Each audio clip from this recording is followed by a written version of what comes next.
A mass exodus is underway. 93 million Americans trying to make their way home for the holidays in the wake of a monster storm.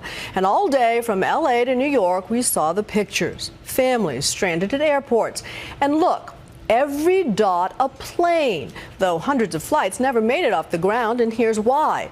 Highways iced over, turned into virtual skating rinks, and powerful winds. You can see how ferocious. That's not the ocean, it's the normally calm waters of Lake Michigan.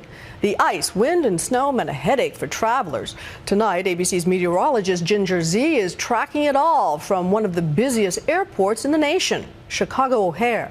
Ginger? Cynthia, almost 500 flights were canceled here in Chicago alone. It caused a domino effect across the nation, ruining some plans and delaying a whole lot of others. The holiday rush is on. Airports packed with frustration and fiasco. They told us they can't fly us out of here until Monday, which is 2 days after our cruise, our ship leaves. More than 1,600 flights yesterday and today canceled. Among those affected, the Apter family. It's frustrating. We're going home. We're not happy. Their 9 months of planning a family trip to Peru erased.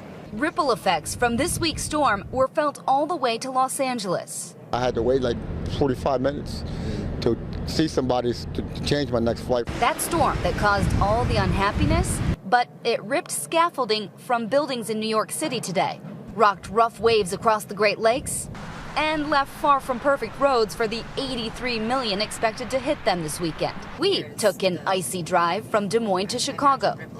So we are just going east on I-80, going only about 20 miles per hour. It's a full ice rink, even though the skies are completely blue. And look at the westbound lanes. They've been like that for about a half mile. We don't know how long that goes. There are new weather woes on the west coast, too. Heavy rain drenching the Pacific Northwest, causing landslides in Oregon, and shutting down rail service in parts of Washington state after 11 landslides in 3 days.